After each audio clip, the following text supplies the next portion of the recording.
We're going to lose. We just lost. No, don't lose. Oh, you lost. Hey, everybody, it's Draft for Upside. It is Wednesday night. It is Johnny Danger and Chris Emrick.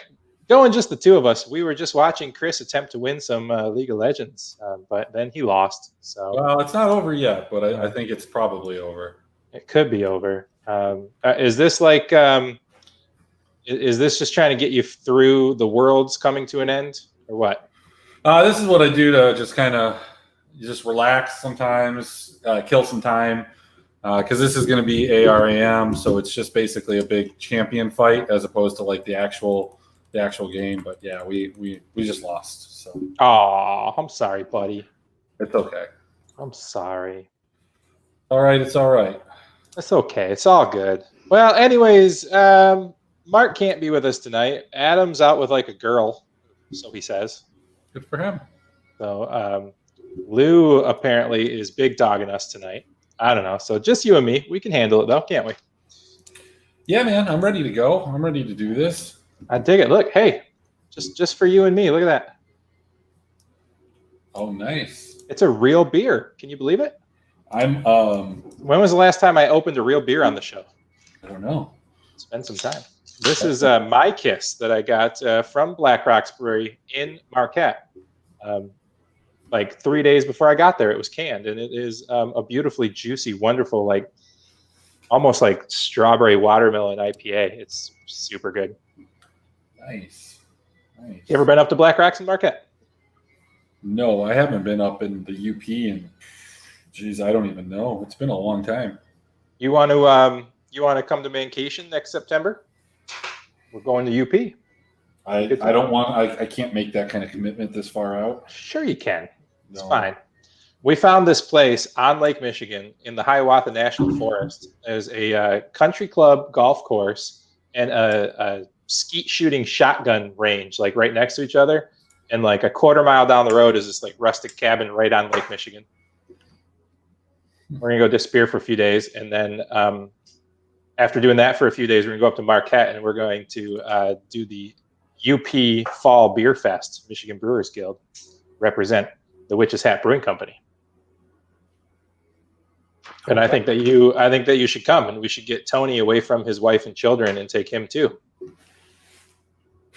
I don't know. I mean, I still can't commit. It's too far out. Well, I'll remind you at least once a week until then. Hey, that sounds good. I can deal with that. Let me get some of my stuff up here. Yeah, man. What's going on with you, man? You just finished your game. Are you cracking a beer with me? Am I drinking alone tonight? I will drink with you. I just need to get all my sites up, and then I will skirt on over and do that. Apparently, I had them all up on a different tab. Did you see my description for the show tonight? I didn't. Actually, I need to go and share that so people can see. Yeah, it's really good. It's really good. We're going to root for some people. We're going to have some funsies. We're going to make fun of Adam White. Oh man, he had it. He had it the other day though. He had it. It's your turn now. Like you thought it was right? Your turn, but it really wasn't. It was Adam's turn, and we just we weren't aware of that. So it's your turn now. Somehow you're gonna climb out of this 4-cent hole, and you're gonna become very rich. So give me 1 second here. I am going to. No problem. I'm going to share a few things here. Maybe you can talk to us. We'll see. Let's see. Where is our live button? There it is. Live. Share. Share now. Well, everybody, if you're listening, if you're there, you can ask us questions for DFS. You can ask us political questions. That's fine. I don't care. If you want to join us, I'll send you a link. You can jump on the video and hang out with us. That could be fun too. But you can find us at draftforupside.com. You can see it right there on the ticker. We've got fantasyfootballblueprint.com is where you find all of our paid content. If you really want to get into what it takes to win a big GPP, you can find it right there. How do I get back to our comment section? There we go. We're going to talk prize picks. We're going to talk Thursday night showdown. We're going to talk whatever comes to Chris's mind. Yeah, man. I've been in those CS:GO streets lately too. So yeah. Gambling or playing? Just gambling. I had a couple good sweats, and then they just felt kind of short. So, Word. So what is going on with the world of esports? What's up next? I mean, the worlds are over, are they not? No, we've got the semifinals coming up this weekend, and you got the finals, fair. and then there's a couple different little invitationals that they do in the different regions that we'll see, and then we're off for like a month or two. So kicks back off like January, kind of, or December. I think so, like January, February. Let's see. I might have to follow with you. Quite frequently, I wake up just in the middle of 4 o'clock in the morning to start watching this stuff with you. Yeah, well, I mean, let's see. We'll just call it our steak and eggs show. We'll get up and we'll make steak at 4:30 in the morning. Crack a beer. I mean, and that's something I don't think a lot of people do. I mean, there are people that have shows about it. They record pods, but there's never any like live before locks. Right. Let's see. Yeah, it's our niche, baby. We got this. I don't see anything for 2021 win. What's win does? All right. More importantly, Chris, what are you drinking over there, man? Before we get into football, let's talk about it. I've got a India Pale Ale brewed with peach and mango. It's with lactose as well. It's a sorbet. It's not my favorite one from Aslan Brewing, hence why it's still in my fridge. Yeah, man. It's not bad. I don't have a lot. I'm heading out to Florida tomorrow morning. I got like 4 more of these outside. I'm trying to keep them for Friday. I'm going up to visit a friend. I'm drink with him, but it might be hard. So we'll see what happens. This beer is like, it might be my favorite like non-hazy juicy IPA ever. Like it's super good. So got to get up on there. So what do you want to talk about first, man? You want to get right into Thursday Night Football? Well, yeah. What we need to talk about was, last week was tough. Like, when we did the Wednesday show, we were in the green. Yeah. But by the end, we were in the blue because we ended in the red. The red. There we go. Yeah.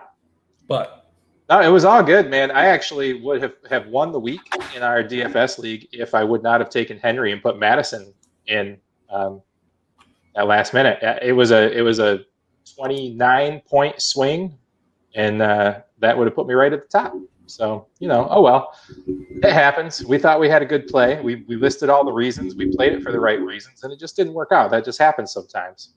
And it was a hotly contested topic afterwards. There was somebody from a different site that called it a fish play to play Henry, and he was a little salty as most of us were. But look, if you looked at where he wasn't wrong. I mean, if you looked at where Henry was 10 minutes to go at 10 points, and then you get the overtime touchdown, you get that like 94-yard touchdown.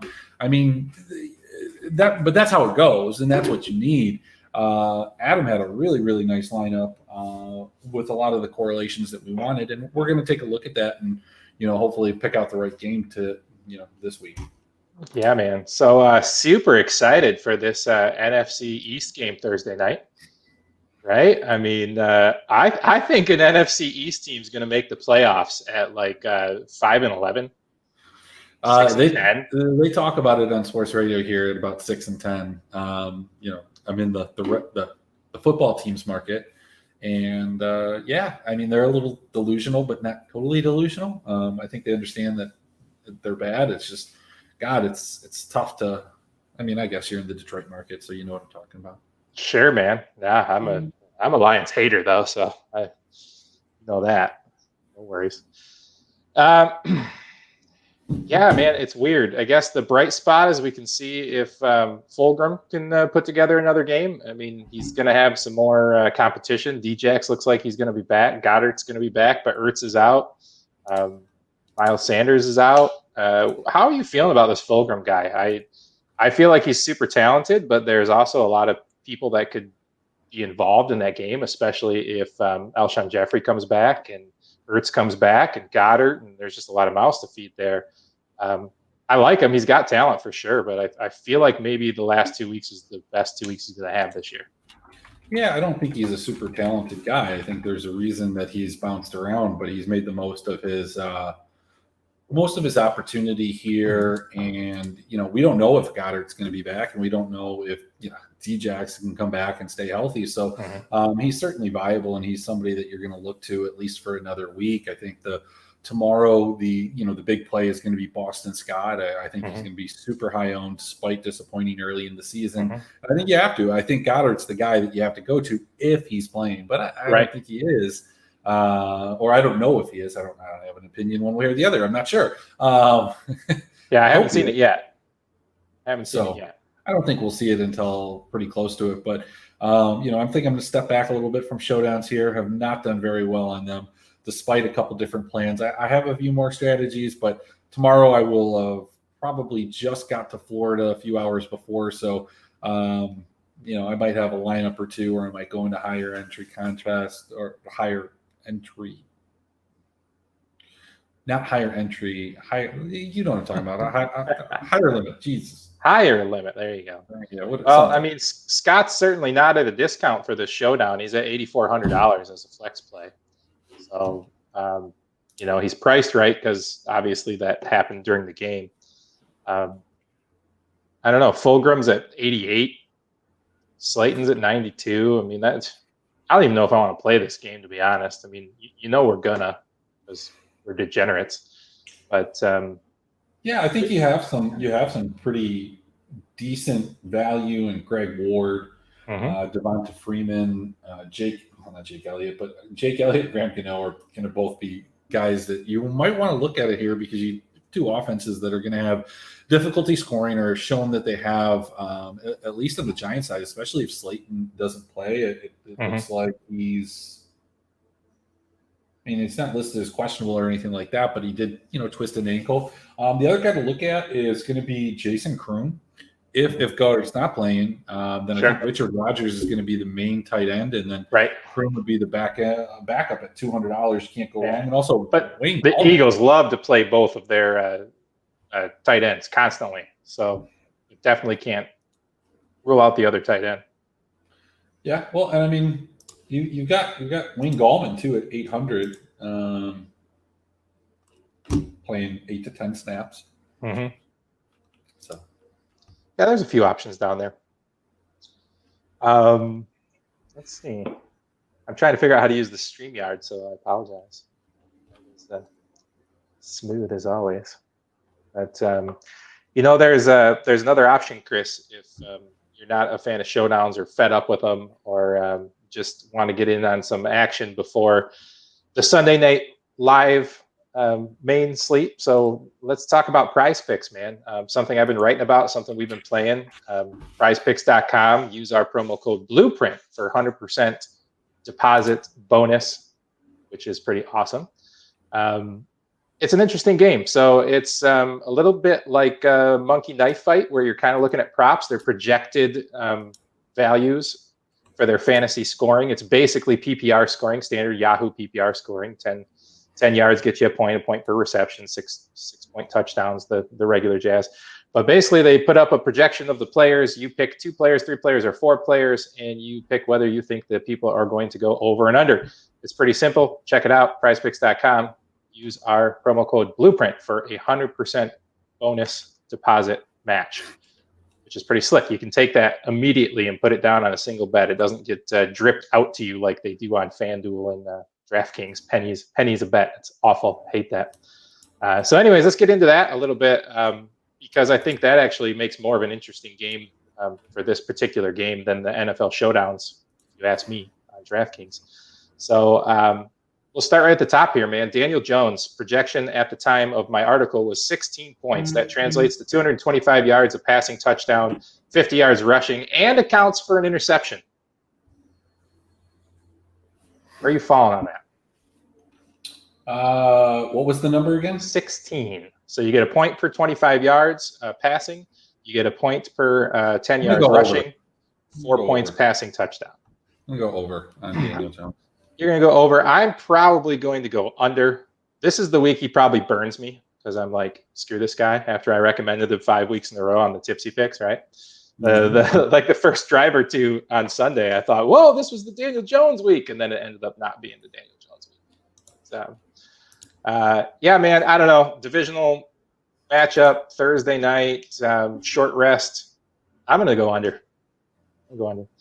Carson Wentz at 19 translates to about 275 yards and 2 passing touchdowns.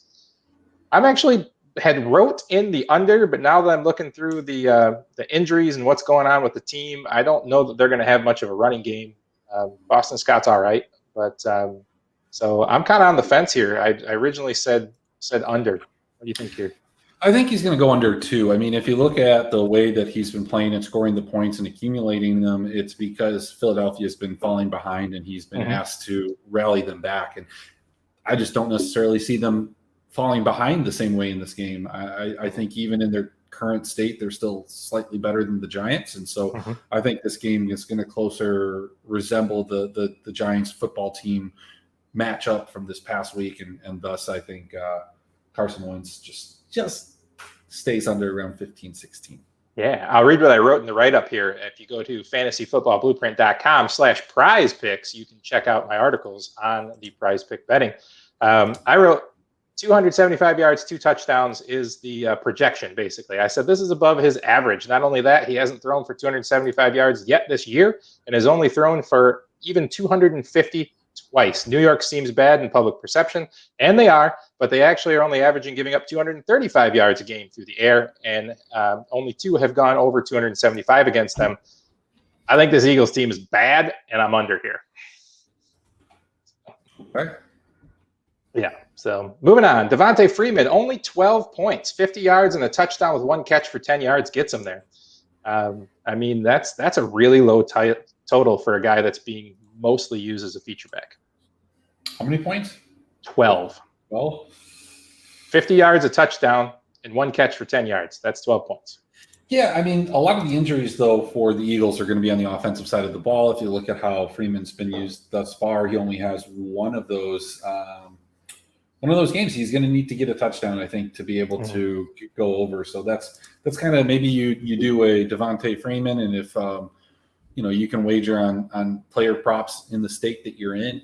Maybe you throw a touchdown prop anytime on Freeman because you're probably going to need that to hit that bet. Well, I mean, hit the prize pick along with the bet. Right. Absolutely.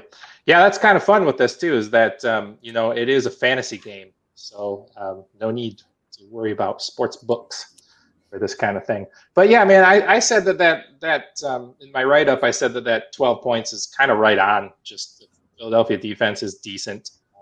And I think you're exactly right. If he doesn't get a touchdown, he doesn't hit that total. So moving on to the other side, Boston Scott, also 12 points. Giants have been decent against the run, to be honest. I don't know.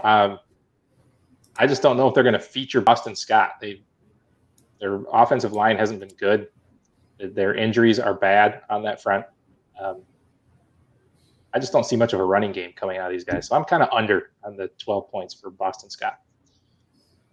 I'm going to go over. I think while they have a decent, DVOA. Oh man, Wednesday. They have actually given up the 8th most points to running backs. They had that big week, 41 to San Francisco, 15, 28, 25.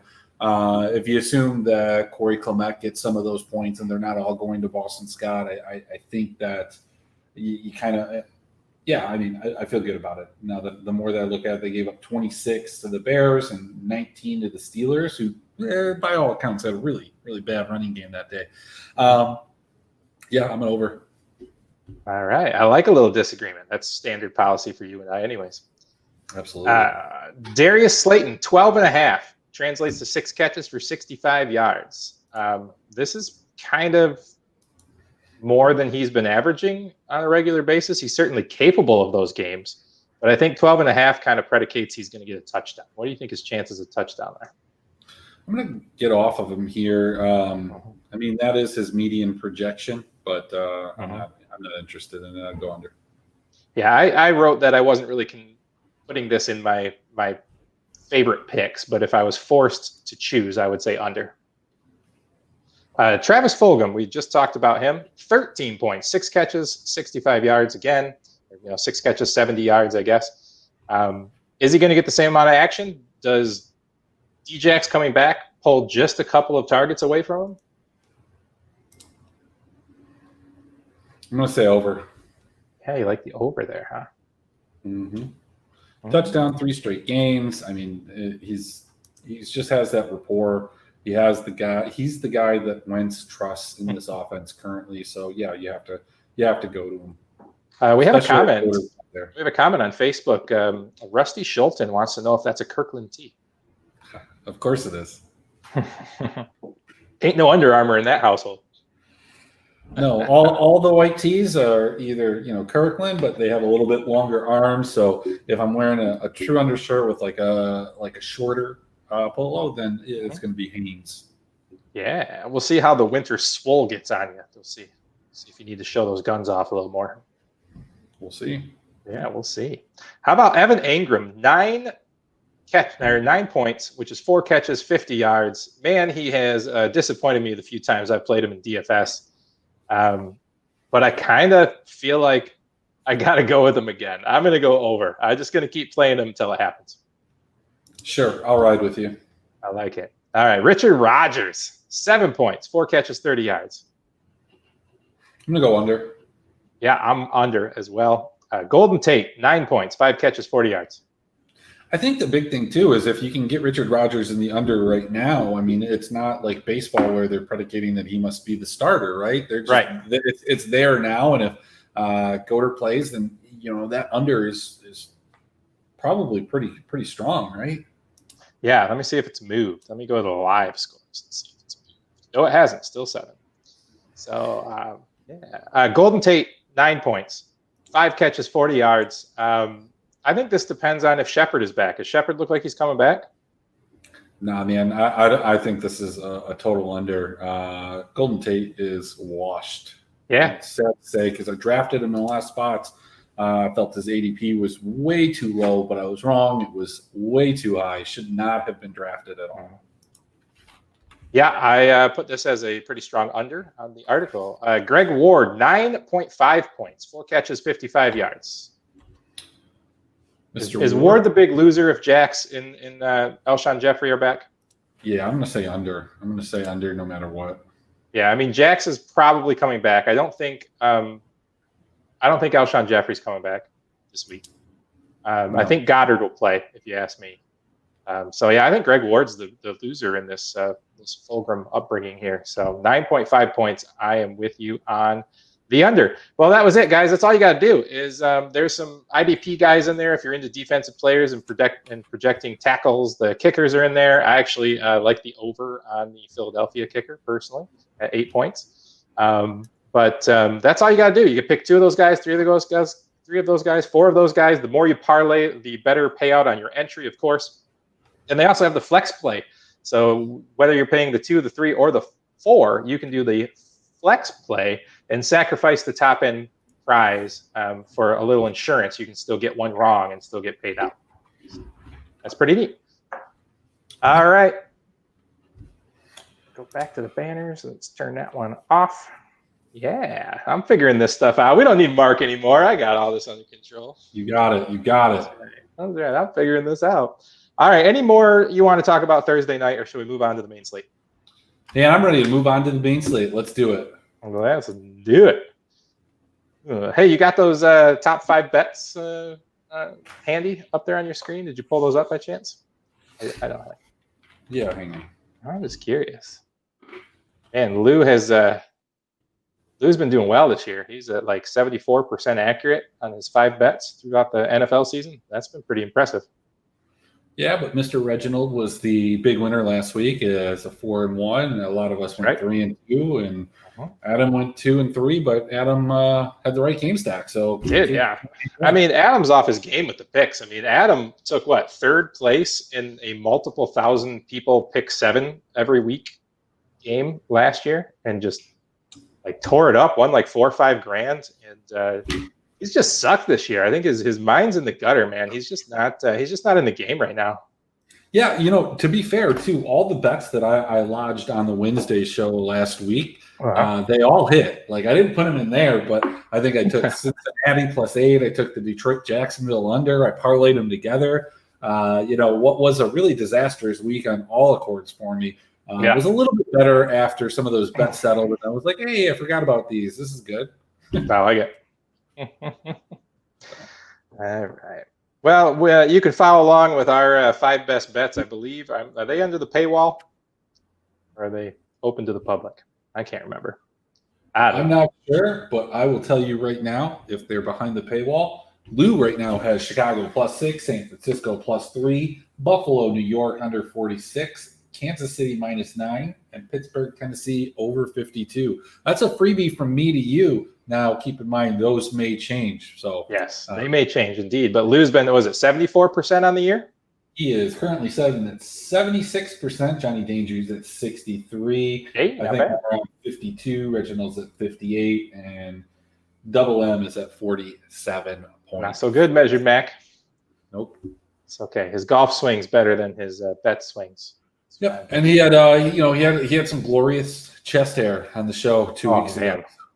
Man, I don't even know if I could compete. No, it's not even popping today. I could. It's just it's down here. Yeah, I had an incident. I had to clear cut. It's fine. Everything's fine. So it's gonna grow back. It's fine. Whoever just joined us live just heard us talking about our chest hair and instant growing back. It's like right when we were talking about that, somebody popped on live with us. It's spectacular. All right, let's get into it, man. Let's start with the Pittsburgh Steelers heading to Tennessee. Pittsburgh is the underdogs at +1, 51 over/under. I feel like this could go either way throughout the week. I think it's going to bounce back and forth between those two teams. Who's going to be favored for the week? How do you think it's going to end up, man? This is one of the games that I think is really one of the more interesting ones to game stack, and Tennessee has been providing fantasy goodness on both ends of the spectrum, allowing it, scoring it. Derrick Henry, I think he's going to be over-owned again. I don't think this is a spot for him, or maybe it's not. Like, look, here's the thing with Derrick Henry and the usage that he gets. I think that we were sound in. I don't care. You could have made a case last week that you could play him. You could have made a case that you couldn't. Price, ownership, all these things do have an effect on that, but this isn't the show to talk about ownership because it's not out. I like Henry. I like him as a play. I like him more if his ownership's lower. If his ownership's higher, I'm not interested. I think this is a difficult matchup. Because it's a difficult matchup, that's why he becomes interesting. But if you don't think that Henry's good, I think that you have to play Tannehill, and I don't think you have to play them together. I don't think you should play them together. Tannehill, A.J. Brown, both. Although it was the play last week, and it would have won me the tournament. Well, no, you know what would have won you the tournament was playing Matt Ryan with Julio Jones and Justin Jefferson. So, let's be real about this. I think that the other kind of interesting play here is going to be, who do you pick out of that Pittsburgh Steelers offense? I think Claypool's a very great play. So is Deontay. Juju's going to go under-owned because he's underperformed, and I think price-wise, he's still probably the most expensive of the three. I'm double checking that right now while you constantly just say, That's what I do for you, man. I'm on Deontay Johnson this week. Claypool I think's fine as well. I think Deontay's going to go overlooked because he's been hurt and hasn't played, and he was so low. Claypool's the most expensive. Yeah, for sure. And I'm not on Juju. I'm with you. I don't like that. A.J. Brown is practically a lock. I don't know if they actually upped his price this week. Did they? He was criminally underpriced last week.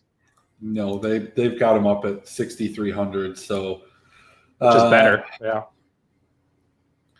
But I mean, Pittsburgh's D's been better too, so it's not the smash matchup it was last week. No, but if they have allowed points to a position, it's been to wide receivers. They've given up the 9th most points to wide receivers, but from a DVOA perspective, they're the 2nd overall defense, number 1 against the rush, 8 against the pass. They have the best adjusted line yards and sack rate. So, this is a true test for Tennessee. Is this team for real? Like, we'll see. I think that they have a little more of a difficult time, but from A.J. Brown's perspective, he's going to have more of a difficult time getting some of those targets because Corey Davis and Adam Humphries are back, and especially if Jonnu Smith is there, he's not a smash even at that price. So, we'll have to kind of monitor this. I think this could be a pop-off game, but, as we saw with Jefferson and Julio, we could maybe find some way to pop off in this game with I don't know, like a Juju, Ben, Corey Davis type stack. I mean, like there are a couple ways that this game, or maybe like a Juju, Eric Ebron type of situation. The other guy that's not been talked about a lot throughout the year, and I think a lot of it has to do with that kind of that week one performance and his pricing most of the time, but it's been James Conner. His price is down at 6,700. Really like that price. He's been a running back one the rest of the year after that, 23, 27, 15, and 20 points. This is a great spot for James Conner. Yeah, I like James Conner in this one as well. I'm not giving up on Ebron. I know that he let a few of us down, but the guy is completely touchdown dependent, but he gets those red zone targets. I mean, Ben trusts him when it's down in the end zone. So I like Ebron. I like Deontay Johnson. And I like A.J. Brown, Corey Davis on the other side. Let's move on. Yeah, just one last point. Ebron's like a lot of other tight ends this year. They're just not going to get the type of volume that you're going to need to see a guy be consistent week in and week out without the touchdown. But that's what you're looking for. You're looking for the touchdown. You're looking for it all, baby. Yeah, we like it all. We like it all. All right, how about we move over to the Detroit Lions heading to Atlanta. 2-3 versus 1-5. We have got a 55.5 over/under. The Falcons favored by 2.5 at the moment. The Lions surprised some people against Jacksonville last week. I mean, did they? Like, what was the surprise? The surprise was the Lions won a game. That was the surprise. I think a lot of people picked the Lions to win that game, but I don't think that they looked at the Lions to win the game the way that they did. Again, this is going to be one of the most targeted games of the week, and I am not as interested in this as other people are. I think that there are some really interesting plays, and I want to go ahead and pat myself on the back. I've seen other people in the industry do this, but I recommended DeAndre Swift. He was there in the write-up. And the tipsy picks. There's a lot of bigger providers that were kind of reaching around each other in the touts and like just straight up just giving it to each other with how happy they were that they called this.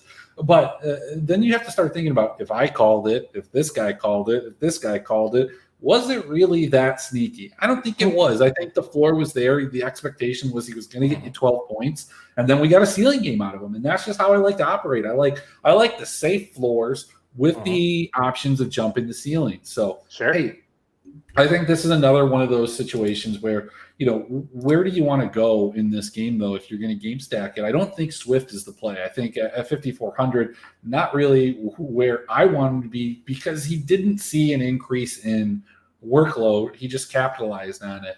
Todd Gurley's, I have to say, Todd Gurley is kind of interesting to me at 6,000. What's your thoughts on Mr. TG3? Well, I have built one lineup, as I do for these shows, and he is in it, my friend. I like Gurley the most. I have a hard time picking between the wide receivers at the Atlanta side for the moment. I haven't really got it broke down. I got to look at the cornerback matchups and how Detroit plays the game and pick the one I like the most. But right now, Todd Gurley, man, he's one of my top 3 running backs on the week at the moment. Of course, it's just Wednesday night, my friends. Yeah, but the question is, so when you look at cornerback matchups, and this is a mistake a lot of people make, is that they think that, the top cornerback floats. And in most cases, he doesn't. But even then, how are you going to figure this matchup out? Because who's really the number one? Who do they consider the number one? Right. Is it Julio after a great week again, or is it Calvin Ridley? And it doesn't matter. They're both wide receiver one quality. On the Detroit side of things, do you play Kenny Galladay? Do you play Marvin Jones? I'm gonna let you know something. I think it's Kenny Galladay, but Marvin Jones is super cheap because he is so bad right now. I think he's the second worst in the league in terms of separation. This is why he's getting 2 or 3 targets. So I just think we have to get away from Marvin. We don't have to. I mean, 4,400. It sucks. I dropped him in a lot of leagues. I just.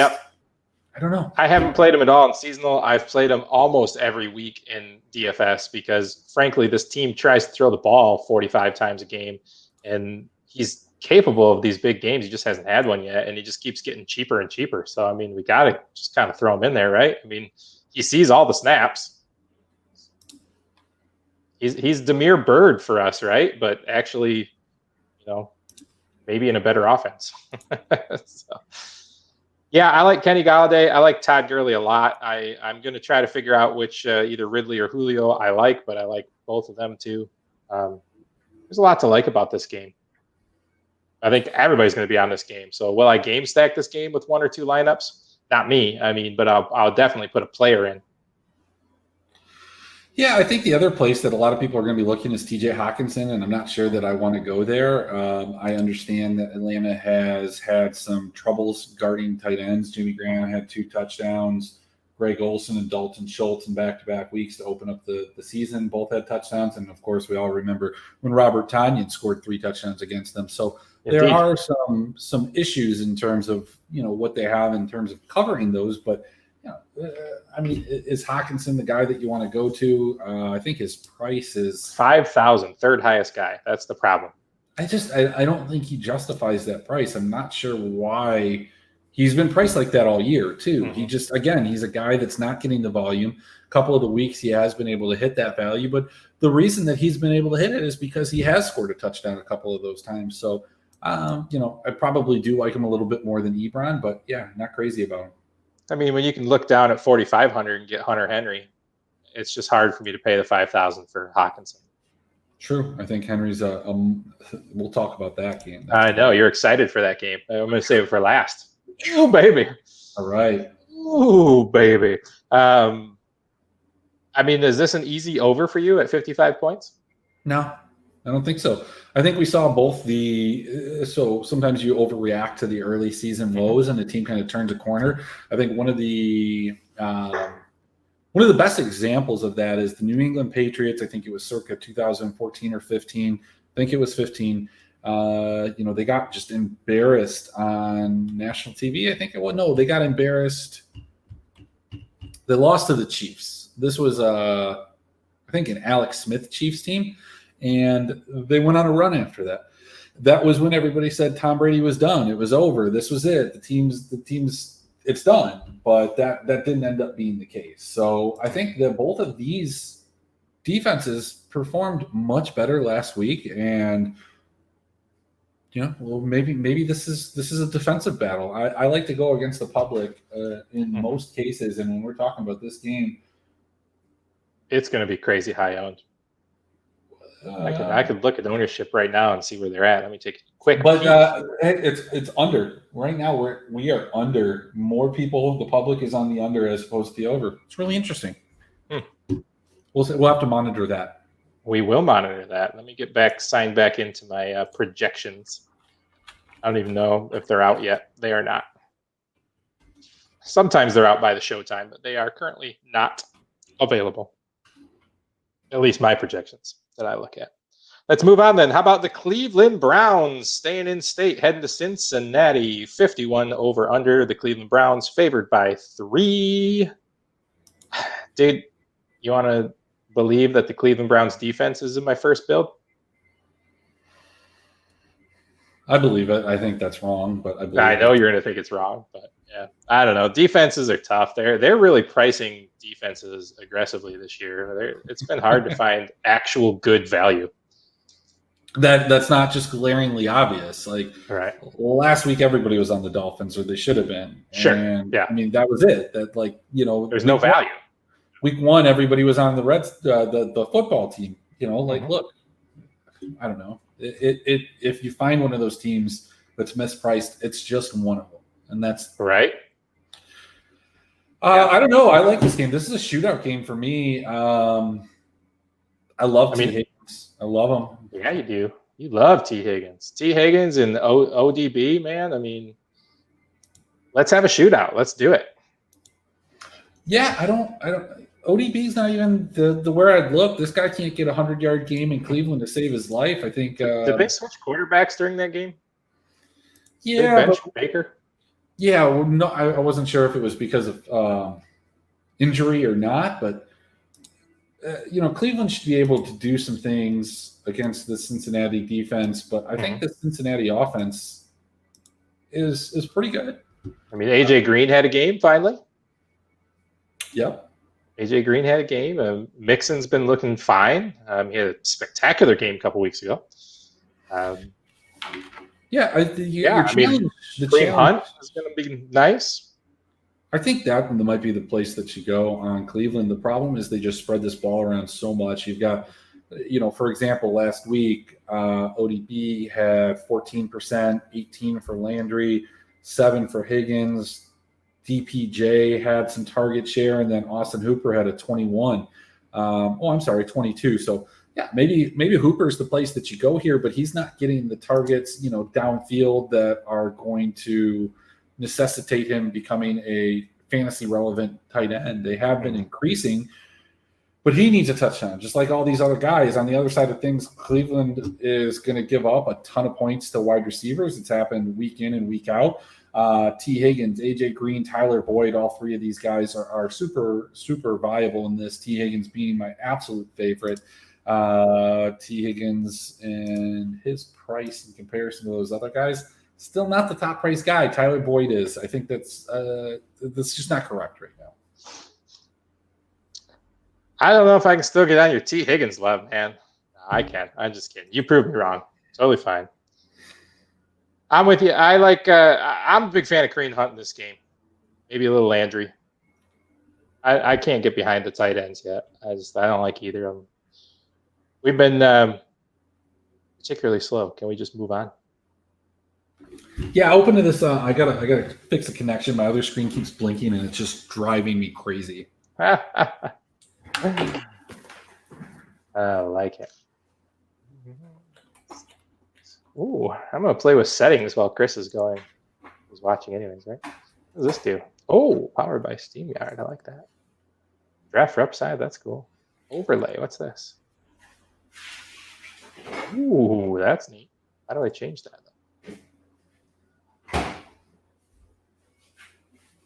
I don't know. Just talking to myself here. Just talking to myself, playing with little things. There's all kinds of stuff in here, man. I can force backgrounds. I can add video clips in while we talk. We should start doing video clips. Yeah, hey, we could. I'm back though. I'm back. I'm ready. I always thought it was my cheap TV that I bought. I mean, it was, it's a new TV, but it was a TCL, so it was $250, and it would blink on and off. Sometimes I'd have to fix the HDMI cord, but now it's starting to happen with this monitor. The constant is the HDMI, so it's obviously the HDMI. Yeah, the cable needs to go, man. Get a new cable. Guess so. All right, let's move along. Carolina Panthers heading to New Orleans, 51.5 for this game. 7.5 point favorites are the Saints. I don't know, man. That seems pretty high favorites. Are the Saints that much better than the Panthers in division? I guess it's in New Orleans, so that's good. But 7.5 seems very high for me right now. So here's what I would say. I'm going to open up sportsbook right now. I mean, Teddy hasn't been bad. Mike Davis has been very good in replacement of CMC. Robbie Anderson's been great. DJ Moore has a ton of talent. I don't see any reason for the Saints to be 7.5 point favorites. Well, not only that, but Michael Thomas did not practice today. He was there, he was dressed, but then he was with a team representative, and then he wasn't. He's having some problems with that coaching staff. They are not getting along. Coaching staff, the other teammates, and so I think that this line indicates, this line assumes that he plays, and I think that it's a really bad line if he doesn't play. So I'm going to go ahead and fire 2.5 units. Yeah, because I feel good with Carolina, getting those points. Anyway, sure, not crazy, but I'm going to. I see New Orleans winning this game, man. I mean, sure, but more than a touchdown victory for the Saints, I just don't see it. They have not played that outstanding. The Panthers have been good. They're not great, but they compete in every single game. This is the first thing that popped out when I was looking through the slate at about 8:15. First thing I saw here was, dude, smash the under. That's for me. Michael Thomas obviously makes a big difference if he plays. But does he make a 10-point victory difference? Yeah, maybe he does. He's that good, but he's disgruntled. Team's not happy with him. Breeze is one of those guys that probably doesn't like it when people are messing with his team chemistry. So even if he plays, is there a problem with Breeze and him, or does Breeze just want to win? Yeah, but it's also a Teddy Bridgewater revenge game. For sure. Yeah, Although narrative street. Not sure that he wants revenge. I'm sure he's quite happy where he is. Perfectly happy. Yeah. Perfectly happy. I mean, he was never going to be the heir to Drew Brees anyways. He was just there collecting a check. So, Emmanuel Sanders has been all right. Kamara's been fantastic, of course, but I really like the Panthers, man. I like the Panthers. I like the players. I like them with the points. That's all I have to say. Yeah, and look, if you're looking at this from an under perspective, I don't think that you really want many of the pieces here. The only one that I guess I have some interest is one of the two running backs. I like Mike Davis. His prices went down. And then Alvin Kamara. Again, we just smashed running backs against Carolina. Alvin Kamara is super expensive, though. But that's probably fine. All right, well, let's just move on then. How about Buffalo heading in-state, sort of, to the New Jersey Jets? 13-point favorite is Buffalo. Road dogs, 45.5. Could this game just be 45-3 in favor of the Bills? Could the Bills just put up all those points? Yeah, it could. It could be just like last week where it's a 20-0 type situation. Right. I think that you can play a lot of these guys in a season-long game, but I think the only confident play that I have would be the Buffalo defense if you want to pay up. Normally we would look at a guy. Expensive. Was it 4,700? Is that what you said? I think 45, maybe 47. Like it's that's like New England a couple of years ago when they were putting up double-digit points and like $5,000 every week. I don't even think they got that high, 4,700. Yeah. That's a lot. It's hard to even go to the Buffalo running backs in this game just because Singletary has not been used in such a fashion that would give you any indication that he would be viable even in a blowout here. So, sure. How about you count on a blowout and you throw Zach Moss in a game? On a short slate, two game slate, sure. Full slate, no. I'm good. I'm probably not on many of these pieces, nor will many people. So I'm good. I think. No, you could play Josh Allen alone if you wanted. Find pieces elsewhere. He's at 7,700. He's pretty expensive. I do like their defense. If I can fit him in, I'll probably figure out how to do that because Adam Gase is probably going to self-implode this week and get fired. So it's all good. Let's just move along. The Dallas Cowboys heading in conference to the Washington football team. They've currently got it as an even pick at 46 points. The Cowboys are just not the same without Dak for sure. Their defense isn't great, but Washington isn't great. I don't mind Washington's defense in season long. I picked him up as a streamer in season long and hoping that Dalton throws a pick. I don't know if I'm going to play him in DFS because the Cowboys certainly have some weapons, and you get Andy another week in that offense. Still like Gallup, still like Zeke. Zeke's just going to be the beneficiary still. On the other side, Scary Terry, man. he just gets it done every week quietly. Got some Scary Terry. That defense is awful on the Cowboys. So how can't you, you can't not love Terry. He's still even priced in the 5,000s, isn't he? Yeah, he's going to be the highest owned wide receiver. For sure. There's no question about it. He's a deep threat. Kyle Allen can't really throw the deep ball, but Dallas can't cover it. Dallas is going to have a hard time protecting Dalton. Washington's front line is great. They're going to pressure him all day. Well, yeah, and look, you have Zach Martin going down. That offensive line had issues already. It's just it's tough to kind of get behind this game in any form or fashion. There are a bunch of things that look like they're obvious, but have underlying warts to them. Specifically, Terry McLaurin, Kyle Allen throwing him the ball. I guess if he gets open as Christian Kirk was, who's going to miss it? But I don't know. Yeah, I think this game's going to be a little lower scoring than a lot of people give it credit for. I mean, 46 is really damn low for a Dallas game, and so people are obviously thinking that. Moving on, Green Bay But Packers. they are heavily smashing the over. 67% is what the public is betting. I mean, 46 is really low. I mean, 46 is there's only two. So yeah, there's only two lower games on the slate. So it opened at 47.5. It's taking 67% of total bets on the over, but the line has gone down. So big money coming on the other end. Yeah. All right, well, moving on. Let's go to Green Bay, heading to Houston. This is a game that I hope is on TV, which it won't be because the stupid Lions play. So I might have to find somebody in Green Bay to like log in my YouTube TV so I can watch this game instead, because I want to watch this game, man. 56.5 is the point total. 3.5 point favorites are the Packers. The Packers have been fun to watch. Houston's been more fun to watch now that they got rid of O'Brien. I kind of like this game, man. Cooks has been exciting to watch play. I like it. I wish I could watch this game. Maybe I'll figure out a way to watch this game. Don't tell Mark. Don't tell Mark. Yeah, I think this is a game that you can stack. I think it's going to have some significant ownership, especially on the Green Bay side of things. How do you not like Aaron Jones? Bounce back game for Devontae Adams. Run that back with Brandon Cooks, Will Fuller, Valdez Scantling, super cheap, Randall Cobb, narrative. Dude, I mean, look, man, last week, Cobb, Cooks, Fuller, they all scored. So, I mean, pick one. Screw it.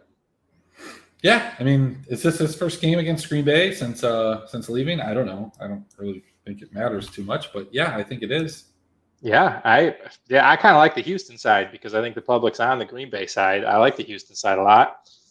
I like David Johnson. I mean, I like it all, man. I just want to watch this game. I just want to sit back with a beer in my hand and watch this game. I got to figure out how to make that happen. Yeah, it's definitely a game that you can stack. This is probably up there with the, let's see. So far that we've talked about the Atlanta, Detroit, Pittsburgh, Tennessee, and Green Bay, Houston. These are kind of the three main targets for game stack, with Cleveland, Cincinnati being kind of a fringe outlier. I like it. All right, well, hey, guys, you can find us at draftforupside.com. Honestly, I don't know why we keep telling people that. I don't think we've updated that since before the pandemic, because now we are working more exclusively at fantasyfootballblueprint.com. You can find most of our information there. You can find us on our Facebook page. We do post a lot at our Draft for Upside Facebook page. You can find us on Twitter, right? Reverse camera here and over there. Yeah. Tipsy Picks DFS and Emrick D4U.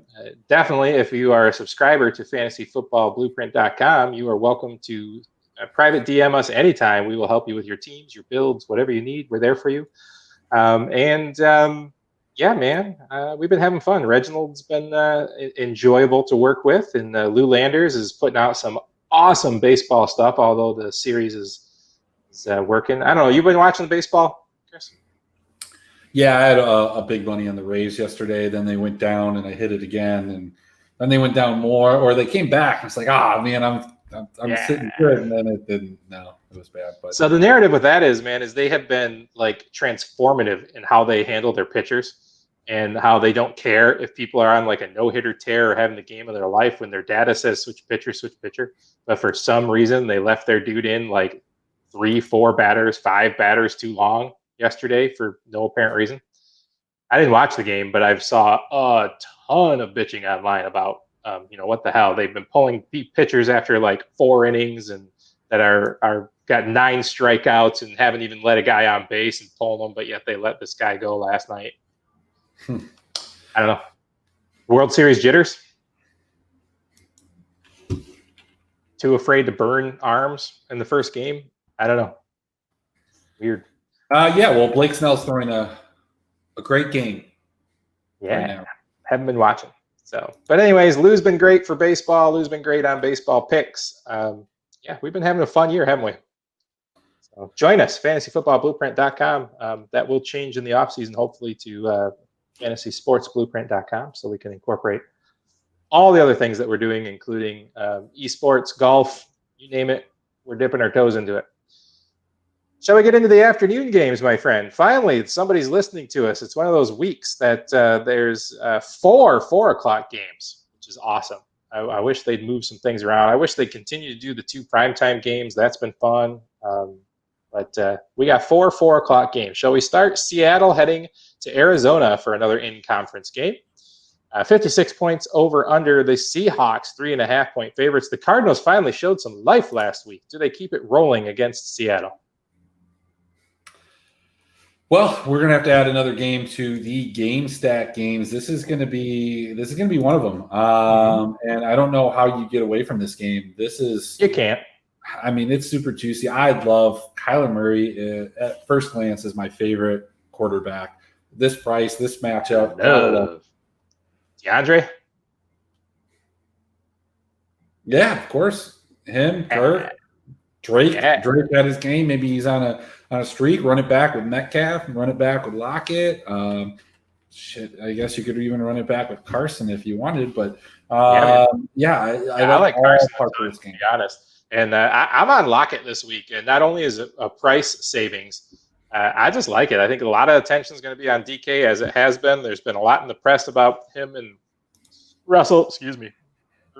I like Lockett. Lockett's my guy this week. That if I'm only playing a lineup, it's Lockett over Metcalf. If I'm playing 20 lineups, it's probably more Metcalf than Lockett.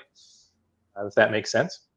But I love this game, man. I don't know if I roll the Drake again. I don't know. He just hurt my feelings so many times. And the one week I finally just write him off. And I'm the cooler, man. What was that? Wasn't there a show called The Cooler or a movie? Yes. I can't remember. Yes, William H. Macy, The Cooler. I love that. That's me, man. Follow our stuff. Listen to us at 11 a.m. on the first sip. Read my tipsy picks. You name it. When I give somebody some shit, they instantly blow up. For sure. That's exactly what always happens. I wrote in the Prize Picks article for Monday night that Christian Kirk had disappointed and kind of disappeared to take the under on his 7-point projection. And look at that. Look what happened. Just whoever I'm high on, go the other way. So Lockett's probably going to have 2 catches for 25 yards and a fumble. There you go. Yeah, more than likely. Dude, I'm with you. I absolutely love this game. I love every piece of Seattle. I mean, how can you not literally week for week just – if you're not going to stack Seattle, at least throw a guy in. I mean, you just have to. You just have to. And I love Kyler Murray. I think you're right. I think ownership's going to be crazy on Wilson, as it always is. I like Murray. He's going to be chalky, but not going to be at the top of the chalk. I mean, let's just look through what he's done so far this year. I mean, we can look at this last game as a pure indication where he threw for 9 for 24, completed 37% for 188 yards, still put up 28 points. So far, game log so far this year, 27, 33, 24, 24, 30, 28. Going against a defense that gives up a ton of points. I'm locking him in. I love Murray. He's my top play. He's going to be in most of my lineups. Not going to lie. I'm excited. Well, he is the quarterback in the one lineup I built. Does that change your mind? No. Oh, good. Sure don't. I'm glad. Let's see. Hey, let's talk just briefly, since we're on the Seahawks. They have spoken interest of Antonio Brown. What the hell? He's in. I picked him up wherever I could, man. Why the hell would they need Antonio Brown? Why not? Oh, I guess. Oh, Antonio Brown. What a topic he's been over the years for us. Yeah, I think you just can't go wrong if you get him. It's basically a free ad at this point. Yeah, I've had him actually twice already on a couple of lineups this year and dropped him again just because every time there's news, I just pop him on just because. Because frankly, somebody will trade me somebody like T. Higgins for him instantly. Yeah, fair. All right. All right, let's move on. Kansas City Chiefs, Denver Broncos in Mile High, 46.5. That's pretty low. 9.5-point favorites are the Chiefs. That seems pretty low. I mean, I guess because the Broncos just suck. But Melvin Gordon's going to play. Chiefs do give up some to the running back. Yeah, I mean, I don't know. I don't think that you get the same type of extreme workload out of CEH. I'm not interested there. Not interested in Melvin Gordon.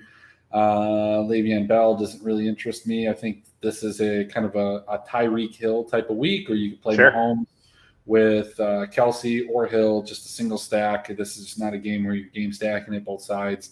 You can always play Patrick Mahomes, a big proponent of that, and just stack him with either Tyreek Hill or Travis Kelsey, or just run him by himself. It doesn't matter. Or run one of those guys by themselves. It doesn't matter. I kind of like Mahomes by himself, if you ask me here. I don't really like Kelsey in this game. I mean, I like Kelsey in this, obviously, price-wise. I think you can do better elsewhere. But, yeah, kind of a pass on this game unless you're just going to fill in.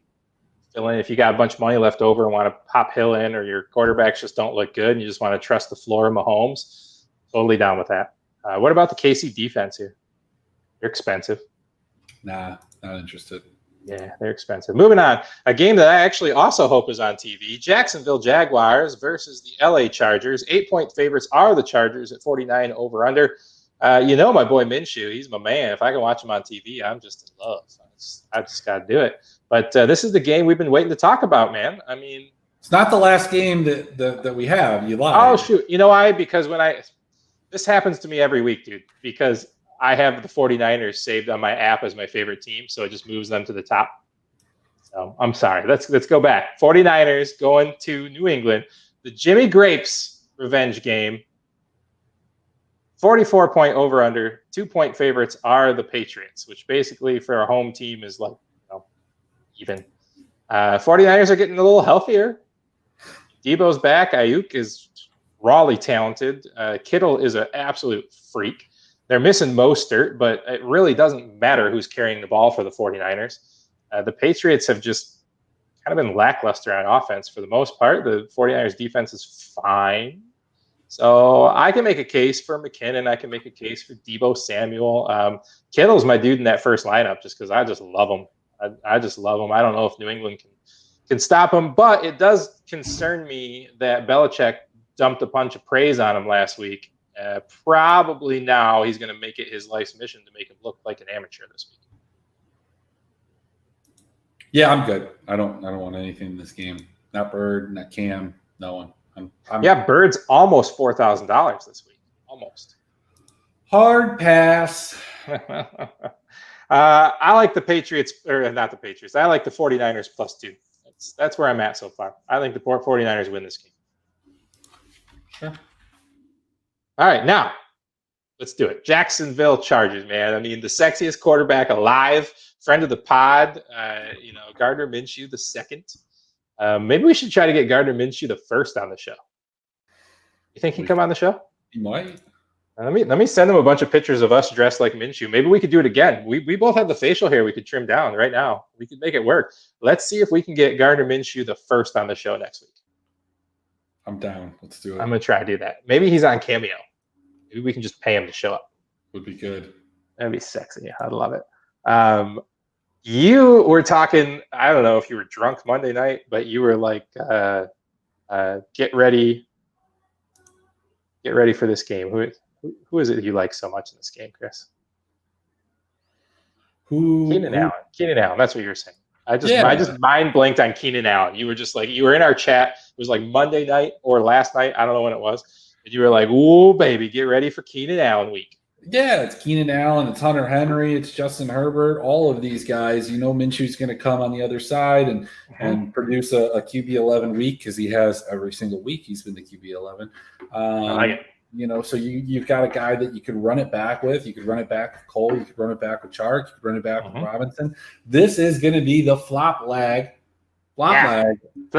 game with tons of points. I'm gonna run it back. I'm gonna have a millionaire or several millionaire lineups with this because I don't think this is safe enough to run it in a lot of spots. But look, Justin Jackson, Joshua Kelly, Keenan Allen. I'm just super excited for this game right here. And I love my late night hammers, and that late night is under owned always. Not late night, but late afternoon. I just love it, dude. I love this game. I think this is going to be my game stack of my one lineup. This is it. I'm going to sweep everything out. I'm going to put Minshew in. Forget about Herbert. I can't play Herbert when Minshew's on the line. I just can't do it. I'm gonna wear my t-shirt. I'm gonna wear my headband. I'm gonna shave down. I don't think you would be wrong. I got this. And I tell you what, if I win our DFS seasonal league, I'm gonna buy me a Minshew jersey with that money. Yeah, I think that's not what you do. I think the rule is, and I saw it was you buy the jersey of the lowest owned guy in your lineup. Mm-hmm. That's the rule. Not before I own a Minshew jersey. If I buy any jersey, it's going to be Minshew. Buy two, I guess. Well, not with $90, man. Have you seen the price of those jerseys? Oh, it's true. Get one of those shirts. No, I don't know, man. Yeah, I like that game. We did it. We talked about the main slate. The last games are Tampa Bay at Las Vegas at 8:20 in prime time, and then Chicago Bears at the Rams. I don't know. I don't really want to talk about them, but the one that does kind of interest me is what if Las Vegas has all of their – I mean, right now they sent all of their linemen home because of contract tracing. That could be interesting if you lose your whole entire offensive line.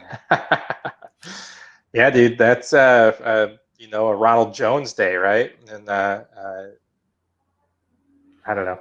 Oh man, Chris Taylor just homered off of Blake Snell. He had a no-hitter into the fifth, and then I think he allowed Kiki on base with a walk, and then Taylor homered. Does have 9 strikeouts so far through 4 2/3. Ain't bad. They're up 5-2, by the way. Ain't bad. What do you think? Anything else you want to talk about? Life, politics, marriage? I did send in the group chat a clip of AOC 1v4 clutching in CS:GO. She's a streamer now. She's playing? Yeah, she had the third high. She's silver in she's silver league in League of Legends. And then she was streaming yesterday. She just got a streaming set up and streamed Among Us with a couple popular streamers. And she had She's on Twitch. I'm going to have to find her. Yep. 3rd highest watched stream of all time behind like Ninja Drake. And then there was another one that was higher. But she had 650,000 people at one point. All right. Where do we find her? If you go to Twitch.tv. I found her. Yep. Done. All right. I'm in. Hey, man, for real, we ought to do some live broadcasting on this StreamYard with some Twitch involved and get into some gaming. You can teach me some things. There you go. Let's do it. I like it. You can share screen and like do serious commentary, and then I'll set a camera up in my kitchen and I'll just make myself some 4 o'clock in the morning snacks. It'll be fun. It'll be a good show. There you go. Yeah. Let's do it. I dig it. I got nothing else, man. How about you? Good? Nope, I got to go pack because I am hitting the road here in about 6 hours. I want to beat DC traffic. I also want to beat Richmond traffic. And so to do that, you have to kind of get out of here a little early. And I know that Prize Picks does not operate in Virginia, so make sure to remember to play while you're in eligible states. I will when I'm in Florida. I'm going to use our code. I'll make my first deposit, and I will have 2 days of fun. I love it so much, man. All right, for Draft for Upside for fantasyfootballblueprint.com, I am Johnny Danger, also at Tipsy Picks DFS on Twitter, and my boy Chris Emrick at Emrick D4U on Twitter. Mark, Adam, screw you guys. See you guys later.